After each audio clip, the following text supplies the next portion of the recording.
Hey, everybody. I wanted to welcome you to this week's real estate meetup group, where the whole goal is to educate you and learn more about the real estate investing process so you feel confident in investing and beginning your investment journey or continuing through and adding more properties to your journey. Today, what I want to talk about is wear and tear versus tenant damage and what that looks like, how to apply it, and what things may not be wear and tear. And so just kind of going through what that looks like.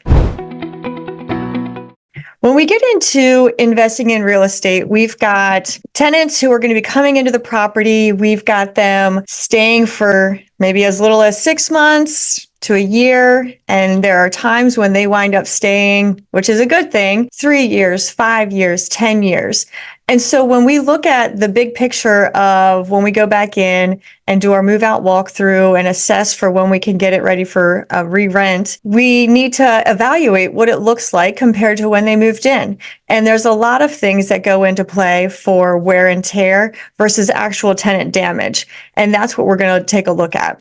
First, as you may know, when you find tenant damage, things that can be used against a tenant in repairs, you can deduct that from the security deposit. One thing to keep in mind is that you have to have paid invoices of these things. So these can't just be damages that a tenant did that you want to just get reimbursed for without actually repairing the property to what it needs to be. So paid copies of the invoices is what needs to follow the statement of deposit that you're giving your tenant in order to recoup that money. So the security deposit is going to be used for that. It cannot be used when it looks like you're just trying to improve the property and fix some normal wear and tear that might not have actually happened from the tenant. So let's talk about what the difference is. Normal wear and tear means the deterioration which occurs based upon the use for which the rental unit is intended, without negligence, carelessness, accident, or abuse of the premise or equipment, chattels by the tenant or members of its household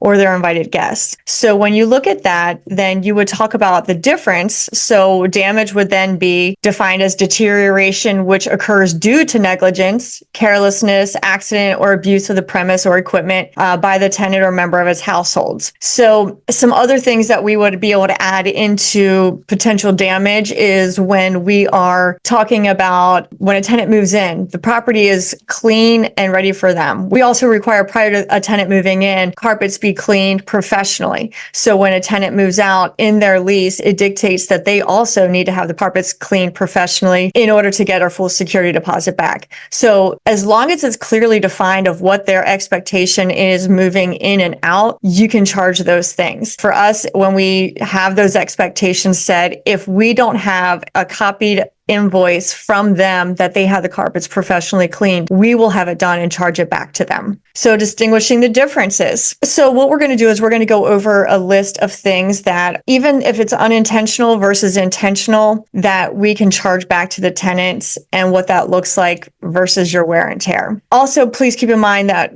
as it says, courts have also ruled that the length of time a tenant has occupied a property must be taken into consideration when assessing the damages. If there is severe wear and tear on a property within a year of them being there versus that same amount of wear and tear for somebody being in the property for 10 years, the courts will adjust what that looks like. Heavy wear and tear could potentially be tenant damage in that 1 year versus that same amount of wear and tear, if it was spaced over a course of 10 years, would not be considered the same as the damage. So different wear and tear options. We've got small nail holes caused by, the small penny nails used for hanging pictures. Now for us, in our lease, we don't allow any holes in the wall and we don't allow pictures on the wall. It also will depend on what your lease says and what they agreed to. But definite damages would be large holes from hanging shelving, pictures, all of those things. If they put one of the flat screen TV brackets. Faded paint and wear and tear is just based on the life expectancy of paint. Sometimes there might be some scratches on the wall, but if it's just from living, chipping and not on purpose or specific scrapes, then that would still be considered wear and tear. Versus if they try to spot paint and it didn't work, patching, touch-up paint of any kind, those things would all be considered damage. Major damage also for us would be if they painted the property without our permission or consent. Our lease, it does not allow for them to paint. So we had a tenant one time decide that he was going to paint one of the bedrooms bright pink, and then he didn't move the color back to what it was when he moved in. And the courts did decide that that was considered damage to the property because when he moved in, the paint colors were neutral base. So putting it as a bright pink would not be a re-rentable availability for us to do. So we were able to get the funds in order to reimburse for painting. Hard water deposits, things like that. You're going to see, through time in your bathroom, different stuff. The buildup of dirt and mold and mildew or water stains that's preventable would be considered damage because in our lease, even though those things happen, because they can be preventable and they were unreported, those situations could be avoided and potentially less damaging. So if they had been reported, that would have just been a normal wear and tear. That would have been on the owner's side that they needed to do. But because in this situation where it was unreported, they need to then make up for it because they did not let us know so that we could adjust the situation right when it was happening. The same type of situation for us with mold. Mold can be a very serious issue when it comes to tenant habitability and what that looks like. For us in our lease, it clearly dictates that if a tenant is claiming that there is mold in the property, it would be the tenant's responsibility then to get a mold test done from a reputable company. It cannot be an at-home test.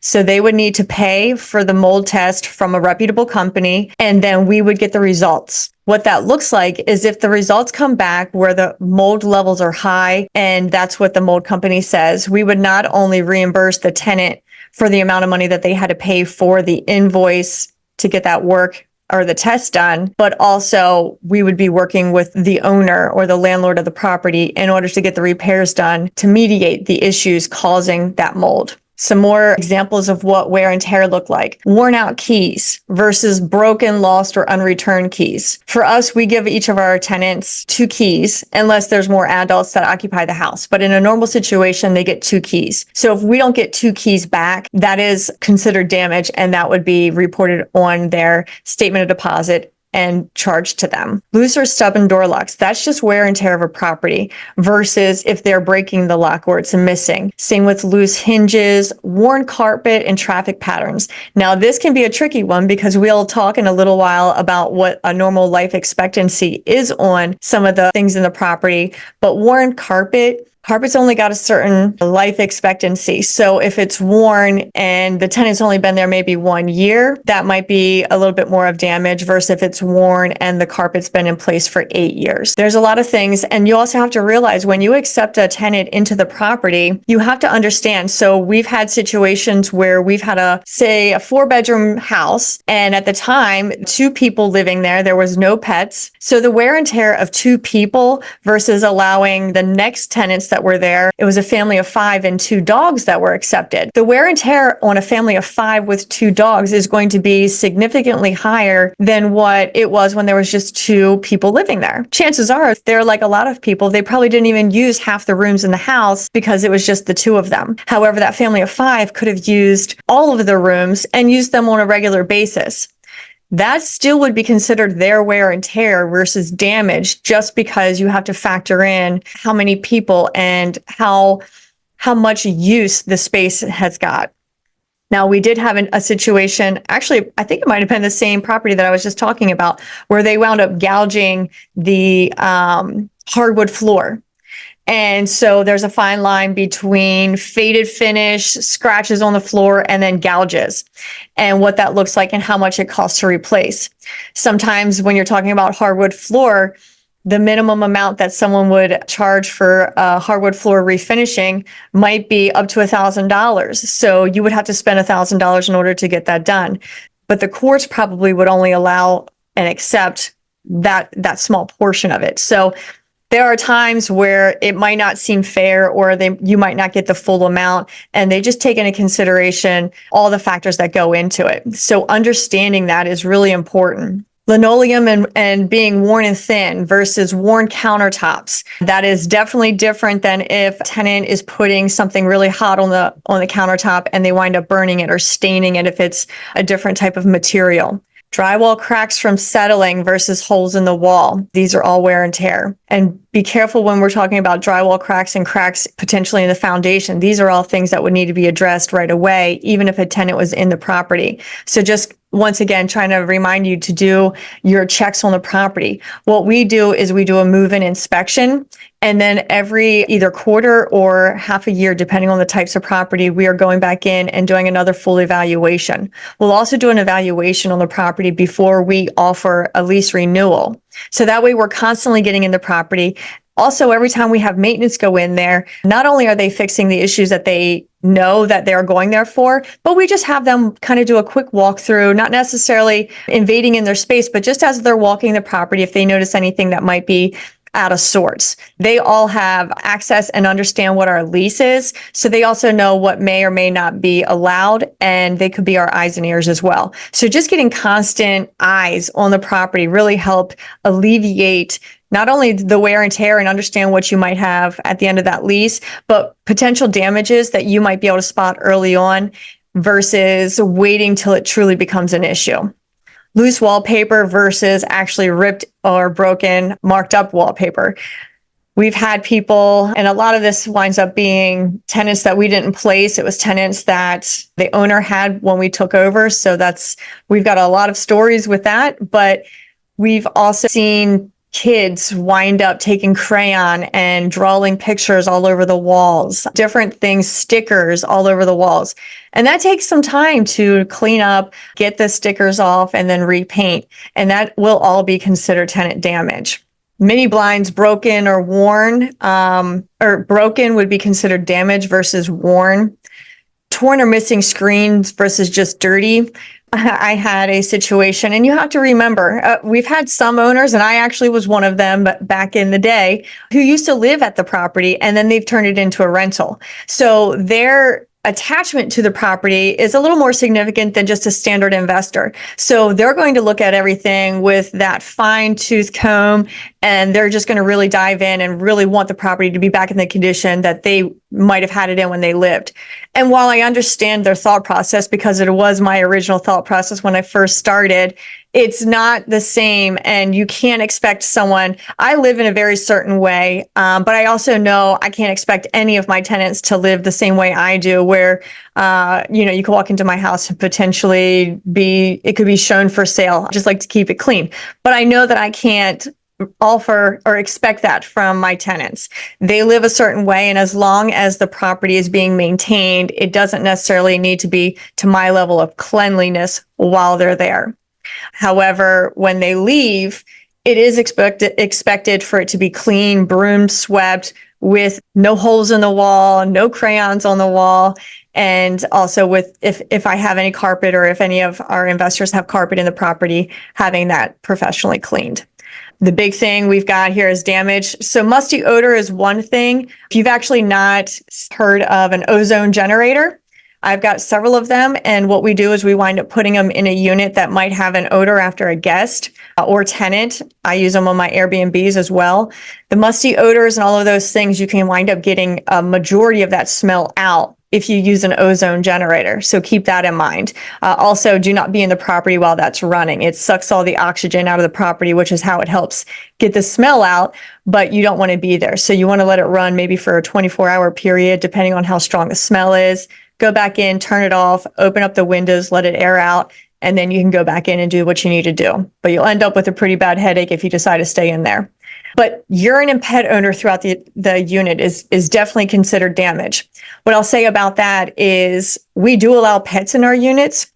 However, we screen our pets very thoroughly. We've actually got a whole nother system set up to screen the pets, make sure they are who they say they are. We've got so many that sometimes have tried to sneak in pets that they say is a cockapoo and winds up being a pit bull. So we verify through pictures, through vet documents, make sure they haven't been an aggressive dog, all of those things.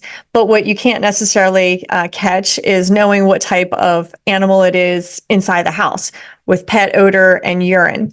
What I will say is we also offer a pet fee that would help offset the cost of what that looks like to potentially repair. For our owners, we do go further and offer them a pet guarantee. So if we're placing a tenant with a pet, we take it further and we offer them a guarantee up to $1,500 towards the pet damage. So there's a lot of things that you can set in place for what it looks like to, mitigate some damage with the pets. We'll, go through this a little bit more, but we've got, bifolds, non-functioning smoke detectors or CO detectors. One thing I'll say, and that is wear and tear. But one thing I'll say is depending on your lease, what it looks like for light bulbs and, batteries in the smoke detector, those types of things in our lease is standard that the tenant is responsible for during the life of their lease. Now, when they've moved in, it is our responsibility to make sure it is there and up to code. And then through the life of their lease, light bulbs, batteries, those types of things are all their responsibility. So we just go through, lawn care, all of those things, and that goes into that. So what I want to talk about now is what it looked like if you also have oil tank or if there's fuel that needs to be done. What we do is we always document what it looks like for what the property is when a tenant is moving in. So if the oil levels are at max or at half or 3/4, a photo is taken, timestamped so that they see at the beginning of their lease, and the tenant is responsible for that. So when they move out, it needs to be at the same level as when they moved in. And if not, you get it filled, and then the difference portion is what they're responsible for. So I think you guys see my screen now. So this goes over the estimated life expectancy, and I'll kind of just go through this quick or I'll scroll and let you see, but some of the things that, are important to look at. One big thing is appliances, what it looks like for the air conditioner, HVAC system. Now, for us, we've got actually HVAC filters delivered to our tenants on a quarterly basis. So it goes right to their door so we can know that they're getting them, and then it's on them to put them in the system. And they're dated and everything. So when we go and do our inspections, we will know if it is the most current filter that is supposed to be in there. So one of those things are being proactive and making sure that they are taking care of the equipment the way that it should. And if that's the case, then these, the air conditioning units and all those things, life expectancy should stay pretty standard. And if it winds up being that the tenant hasn't maintained the property or taken care of the filters or has just been really dirty and things are just building up, some of those potential issues could result back to tenant damage because of their negligence. So, looking through here, the different years, dishwashers, dehumidifiers, dryer vents, all of these things. And if at any point you want a copy of this property chart, just let me know and shoot me a message with your email address and I can send it over. But to keep in mind when we're talking about life expectancy of some of these features, just because you have to replace it once again does not mean that is tenant damage. It does not mean you can charge it against the tenant unless specifically, for example, bathroom cabinets should last you a long time. Even if they're old and outdated doesn't mean that it'll be damage that the tenant has to pay for. If it's old and outdated and you just want to replace them, that is going to be an owner cost to you. However, if they put a huge hole in the door or scraped it all up, replacing the door or getting the door fixed would be considered tenant damage. So just a lot of things for you to be able to take a look at. I'm not sure if we've seen carpet yet or not, but when you look at the life expectancy of different things and then you see the damage, sometimes what they're going to do is they're going to back the number out of how old the specific thing is, like carpet, and what the expectancy of carpet is versus how old the carpet actually is versus the amount of cost that the damage has been. So it's a big formula that goes into it in order to make sure that everyone is fairly being charged and you're accurately getting the amount of money that you should for the damage. For example, I've seen cases where an investor has decided not to replace the carpet. The carpet is very old at this point, well past its life expectancy. And then a tenant happens to come in and put damage to the carpet. I've seen cases when that has been the case, and then they've gotten no money or very little bit of money for the actual damage to replace the carpet because it's already past its life expectancy. So there's a lot of just different things in here. So yeah, different flooring. Once again, carpet, 8 to 10 years. So if someone is damaging the carpet and it's already been, a decent length, you might not be getting the full amount of money that you're actually going to pay for a carpet replacement. So as you can see, there's just a lot of things that go into what it looks like for life expectancy and how to handle that. Garage doors. We've had people not give us back garage door openers or damage the actual garage door. It's a lot of stuff that, gets a little tricky when you want to decide on what is tenant damage, how much to charge them, and that kind of stuff. One of the things that we can also talk about is when you're taking all of these deductions out of the property, as I mentioned before, and what that looks like is to make sure you're properly recording it, that it's actually the work's actually getting done. I would highly recommend making sure you have before pictures of what the actual damage is versus the repair damage. And then that's not all that needs to be factored into the security deposit that you're giving back. You've also got the interest that goes into that. So what you're going to do is you start with the top line of what the security deposit is, and then you start deducting out if there's cleaning that needs to be done, if there is the oil or anything that needs to be replaced that a tenant didn't do, if there is the carpet cleaning by our lease that's required if that didn't get done. All of those things you start backing out once you have the paid invoices. Depending on where you are, you've got a different time frame in different states on when you have to give it back. Here in Maryland, we're 45 days. Also, you have to figure out what the interest is. If they've been in the property for over a certain amount of time, you are required to give them interest. If you're in Maryland, once again, they've got a really good security deposit calculator through Maryland Association of Realtors, and you can just type that in and type in security deposit calculator, and it comes up. What it does, especially if you've got a tenant who's been there for a long time, there's been different laws in place for how much they're allowed to get in interest. And by using their calculation, it's really good because it breaks it down and truly gives you the accurate number.